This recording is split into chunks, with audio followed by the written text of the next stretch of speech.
Good day, everyone. I just wanted to stop in and answer a few questions that I got from some of my amazing students that are taking my Zoom class. So right now they are taking an acrylic painting class for painting my stylized islands. And one of the questions that keeps coming up, generally speaking, and also in this class, is the spreadability of acrylics. And I guess some students are struggling with how to get them moving as they want to on the canvas, and also there's some issues of them being like too transparent and a whole bunch of other things. So I actually just wanted to do a demo because it can be quite a complex question to answer as there's many factors involved. So one of the first things I will touch on are brushes. So one of my students was saying that they think the brushes are too flimsy, and this could be possible. So when I'm picking my brushes, I like to get sort of more bright brushes, which are just shorter instead of the longer bristle ones, especially for acrylic. And acrylic brushes don't need to be expensive, but I do find that they need to have a bit of a spring to them. So when I'm going into an art store and I'm looking at brushes, I just kind of flick the top, and I want to see that there's a fair amount of give and bounce to this. So if they're too flimsy and you're rubbing them on a hard surface and they bend too much, it's going to be hard to move the paint, just generally speaking. I will say that there's an exception to this because there's always exceptions. Sometimes when I use my detailer brushes, they can be quite long. So it's called a rigger, and they're quite long, and they can actually be quite flimsy. But I do use these for detailing at the end, as the name would suggest. And I'm usually using some mediums and water mixed in to get the paint to move, and it's being applied very thinly. So if you're trying to apply thick paint and direct paint on your canvas, go with a shorter bristle with a bit of a spring to it. In terms of the handle length, it's a matter of preference. If you're painting on larger canvases, you might want to stand back farther to have a longer brush to get more arm work instead of just using your little wrist like this if you're painting small on your desktop. So it partly depends on the size of the canvas that you use and the style of painting that you do. Obviously, bigger brushes on larger canvases give you more control and more expressive brushwork, whereas the smaller ones on, for example, paper, desktop, or tiny sizes, they're going to give you more control and precision. So the other factor that could be affecting the spreadability of your acrylics is actually just the acrylic paint itself. Obviously, there's a lot of different brands of paint, and they all have different consistency, and they're all different quality. So if you're having a hard time with the paints that you're using, they could either be just a little bit dried out or old, and they could also be sort of cheaper brand paint. So I would suggest always working with a more limited palette and a higher quality paint if you're on a budget. Get a few colors of a very good brand, and then you're going to run into less of those spreadability issues. And I'm just going to show you what I mean. So I'll switch my camera over.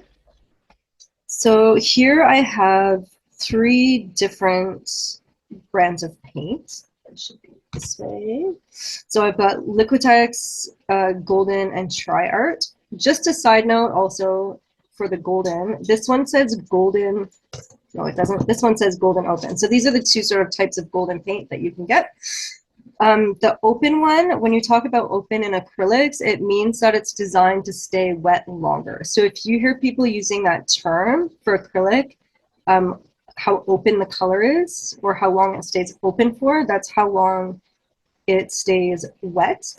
Personally, the way that I paint, I don't find a big difference between the open and the other colors or the regular lines of paint, just because I don't paint really thickly. If you're painting more thin, they sort of just dry at the same rate anyways. Obviously, the more expensive brands are going to dry a little bit more slowly, but generally speaking, acrylics dry very quickly. So within these brands, my personal favorite is the TriArt. I really love the spreadability of these, and I never have a even though the caps are just like disgusting right now, I never have a problem with it drying in the tube. The Liquitex I've started recently sort of experimenting with. I also like the spreadability of these, and so far I like the caps. The golden, they're really good, high quality pigmentation, good quality paint. However, even though this cap has been kept fairly clean and it's on tight, I just find that the paint for some reason always dries in my tubes. So you can see already if I'm squeezing this, I'm having a really hard time getting this out.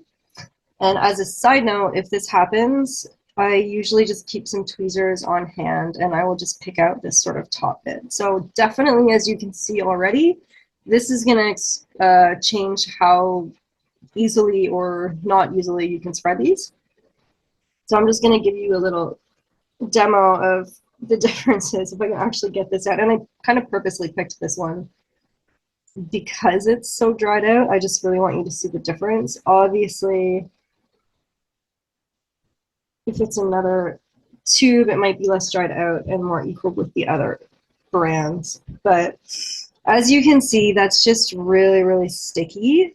Whereas if I put my Try Art down, just the way it comes out, it's already kind of like gooey and buttery.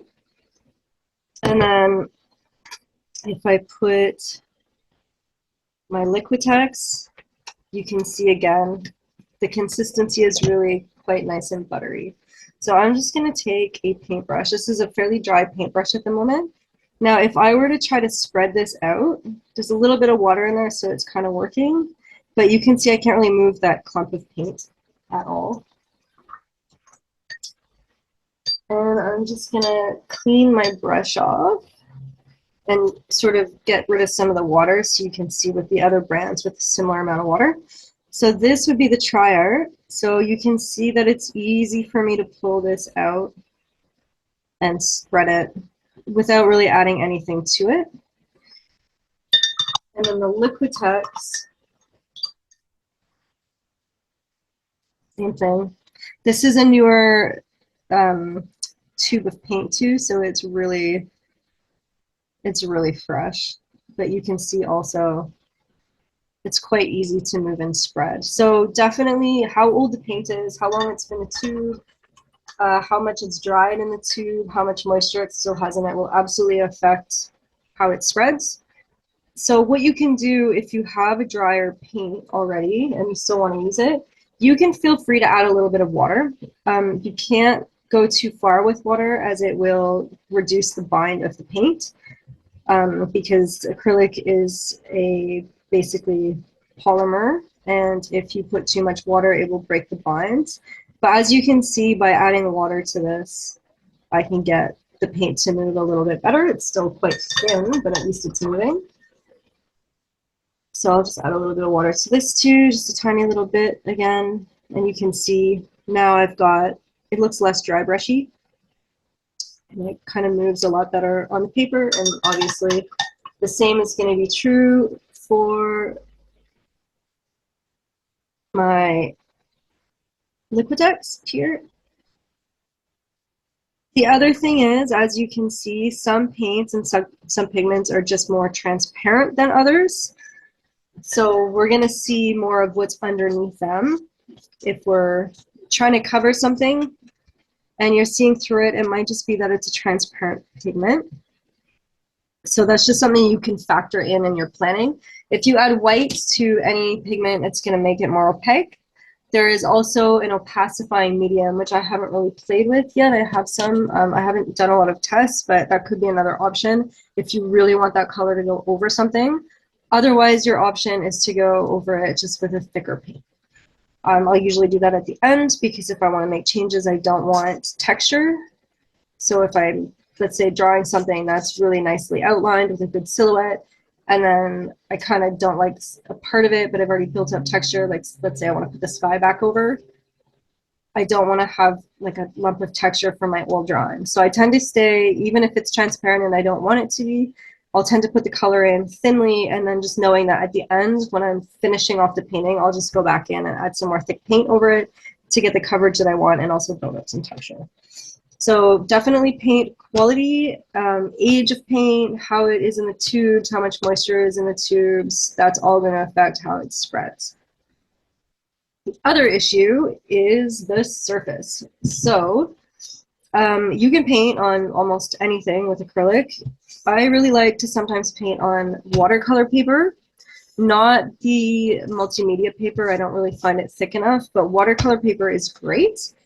However, you have to understand that watercolor paper is very absorbent. So even if I take water, and let's say I'm just going to add from my Liquitex here, and see it's already also drying a little bit because it's sitting out. So this will also change how much moisture there is in the paint on the palette, which will over time affect how it spreads. But watercolor paper is quite absorbent. So if I'm adding a fair amount of water to this, it's going to spread a little bit better. But if I'm going over with the drier brush, it will start doing sort of like a dry brush effect, which maybe you want, but it might be frustrating if you're trying to build up some really nice layers. So there's some ways that you can tackle this. And one of them is that, for example, right in here is just watercolor paper. Right here, I have put some gesso onto my paper. We don't see it. It's completely transparent, but it will reduce the absorbency of the paper slightly. So if I go in and add my paint on this, even without adding water to it, I'm getting a slightly better coverage than I was here. This goes on a lot more dry because it's more absorbent, and then this goes on a lot more smoothly because of the gesso. And I literally just put the gesso on there and then let it dry, and it just helps with the absorbency of the paper. The other option is this clear leveling gel from Golden. I love this stuff. You can kind of see it if I rotate this a little bit. There's a bit of a shine to the paper. It's essentially putting a plastic coating on my paper. And this is what happens when you actually put a lot of acrylic over, like layers of acrylic on a surface anyways. Because acrylic is a plastic, it will dry as a plastic. So this will basically remove any absorbency and give you a very slick surface to paint on. And that will also help with the spreadability if you're using an absorbent surface. So 3 options there. If you're going from regular watercolor paper, you might just want to build up more thin, sort of, we can call them washes. Just add a little bit of water, not more than 25%. Or you can add gesso and paint on top of that. It will reduce the absorbency partly, but not completely, kind of an in-between regular paper and the leveling gel, or you can put the leveling gel on top. If I need to add a lot of water to my paint, and I don't want to reduce the bind of the acrylic, I usually add this Flow Aid additive. It feels just like water. I usually mix a little bit of water. It's dirty. Let's grab this one. A little bit of water and this in a cup, because you're supposed to mix water with this, but I just want to show you what it does. So it really, really feels like water. And if I put this on here, it doesn't, it's not thick. It just helps the spreadability. It kind of moistens the paint. It doesn't get too tacky. I have to be careful a little bit because anytime you start adding mediums to your paint and they start to dry, they can sometimes get tacky and then pull or kind of like pill a little bit, which you want to avoid. So that's why I like this one, because I find it does it less, especially when I've added it to a bit of water. Another option that I really like that will sort of get more tacky more quickly, but I still really like using it, is this satin glazing liquid. Also another really good option here. So I'll just pull some of this out for you so you can see it. One thing to note about this though is that it's not clear. So sometimes when you add it, if I were to add a lot of blue into this, it might change what the value looks like. It almost looks like I'm adding white to the paint, but this dries completely clear. So sometimes I find this a little bit more difficult to work with because it's kind of toning visually in here. It's kind of toning it to be less saturated and lighter in value than it will dry. But you can see what this gives when I spread this out. And then on here, because it's more transparent and more for glazing, see we had a darker coverage on the more absorbent surface. But on the more slippery surface, I have more of a glazing effect where it becomes more transparent. So that's actually kind of an interesting way of playing with these also. And your surface as you paint will change over time because as you're putting more and more acrylic paint on it, you're basically adding more plastic, which makes the surface less absorbent with your layers. So that's also something to keep in mind. There are two other mediums that you could add. There is the GAC 500. Again, it's for extending the colors, and it works a lot like, I'm just going to put some here for you to see it. It works a lot like the last one that I showed you.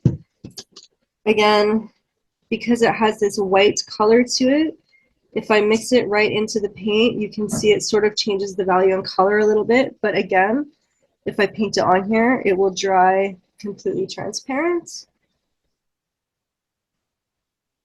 So, and then just straight onto the paper so you can see the difference. So this will also help the spreadability without degrading the bind and the pigment. And the final one that I like to use is this airbrush medium. So it also, this actually does also keep it wet. Oops, quite a bit longer. I'll dump this out so you can see it. So this also feels quite a bit like water. It's not clear going out. So again, it has that white tint to it. Grab some of this one. But it will also help to get the movement of your paint going a little bit more if it started to dry. And this one will help you keep the color open longer, as well as this one. I find they do a pretty good job of keeping the paints wet for longer. So if you do need to blend some things in acrylic, which can be a challenge because they dry so quickly, these are good routes. The airbrush medium and the Flow Aid additive from Liquitex. So that is paper prep. So we've got the regular watercolor paper, we've got watercolor paper with gesso on top, and then we've got watercolor paper with the clear leveling gel. Excuse me. Cut that out.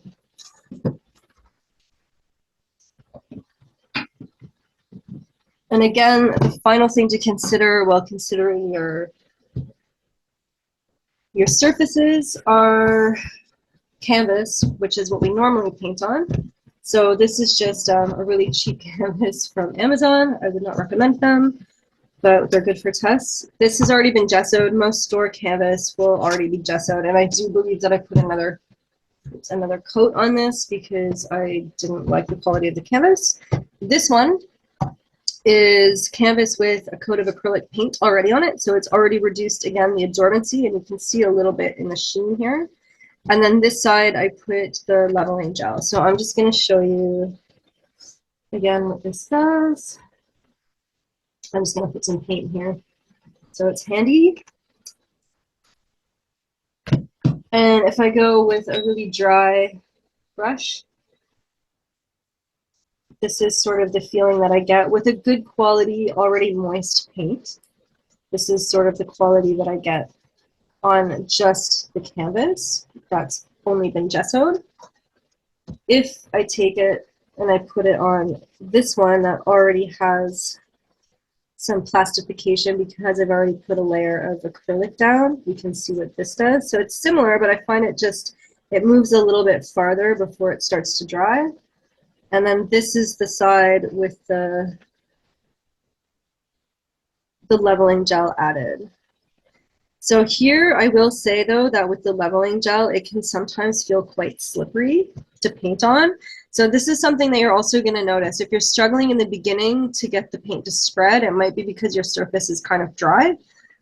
And then at the end, it might actually feel a bit too slippery, so you might have to reduce some of your mediums because it will all of a sudden just be slide like this. It slides around all over the place if you've got two mediums, and it doesn't really adhere very well. So this is just by adding a little bit of the fluid airbrush medium. And as you see, it really thins it out, and it's starting to get tacky. So this is what I'm talking about here. It starts lifting if I keep going over it. So you want to be careful with these because as soon as you feel it getting tacky, you can get these funny little brush edges and it starts lifting. So that's one thing to keep in mind while using all of these mediums. This is a bit of the medium in my paint on the acrylic background with none of the leveling gel. It's just paint and canvas. This is the most natural situation that you're going to end up with throughout your painting. And then this is obviously just the gesso and some medium. So you see it's already a little bit less, it's moving a little bit less even though I've added the same medium and the same paint, but this is a drier surface. So you might just need to be a little bit more aggressive in the under layers with adding a bit more of your medium just to get it moving. And then as you go to your top layers, you should maybe just go with less medium and then thicker paint. So it's a little bit like oil paint in that you're working from thin to thick, or lean, fat over lean in oil, we say, where you've got more oil and thickness over the thinned paint. And in acrylic, I just put a little bit more medium to get the sort of plastification of the surface, but when that starts building, it can cause its own other problems with this sort of strange adhesion. So then you have to be a little bit more careful with the additives in your mediums, just so that you don't get this sort of weird peeling that happens. And so if I'm just going in, let's say on this, actually I'm gonna add yeah, it's fine. With just straight paint now, this is actually gonna adhere fairly well, especially if my surface is dry. And this is a fairly transparent color, so that's why we're seeing through it. But it is going onto my canvas nicely.